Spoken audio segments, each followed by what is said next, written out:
आज आपण फक्त 2 मिनिटांमध्ये श्री क्षेत्र पिठापूर याचा महिमा बघणार आहोत. श्रीपाद म्हणाले की ह्या पिठापूरच्या परिसरात पाऊल ठेवणेच अनंत जन्माचे पुण्यफल आहे. माझ्या ह्या अवतार समयी तुम्ही माझ्या बरोबर असणे न सांगता येण्यासारखे विशेष आहे. तेव्हाच माझी शक्ती, करुणा, वात्सल्य, रक्षण, पाप विमोचन तुम्हास अनुभवता येईल.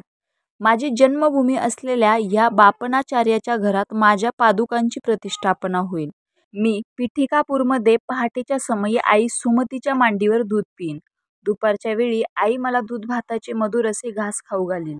रात्रीच्या वेळी सुमती माता मांडीवर घेऊन गव्हाच्या रव्याचा शिरा खाऊ घालेल. मी गंधर्वपुरात भिक्षा घेईन. अंतर्दृष्टी असणाऱ्या भक्तांना हे स्पष्ट दिसून येईल.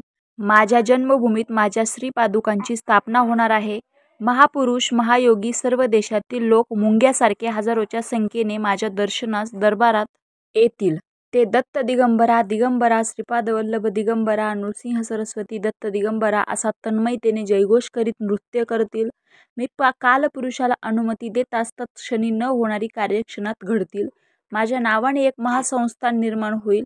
माझा प्रभाव जसजसा वाढत जाईल तसे तसे पिठापूरचे महात्म्य वाढून सारे लोकांनी व्यापून राहील. विक्रीसाठी थोडी सुद्धा जागा शिल्लक राहणार नाही. मला ज्यांनी येथे यावे असे वाटेल त्यांना मी बळजबरीने आणीन.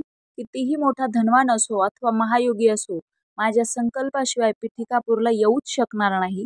हे निश्चित माझ्या निजतत्वास समजून जाणून आनंदी व्हा. हा क्षण पुन्हा येणार नाही. सर्व देवता शक्तीच माझ्या स्वरूपात आहेत. कोणी मला दक्षिणा समर्पित केली तर ती मी शतगुणाने शतपटीने त्यांना त्याच वेळेला परत देतो. धर्माविरुद्ध न जाता धनार्जन करणाऱ्यांच्या मनोकामना मी पूर्ण करतो. सत्कर्माच्या आचरणाने मोहाचा नाश होतो व मोक्षाची प्राप्ती होते. रामकृष्ण हरी.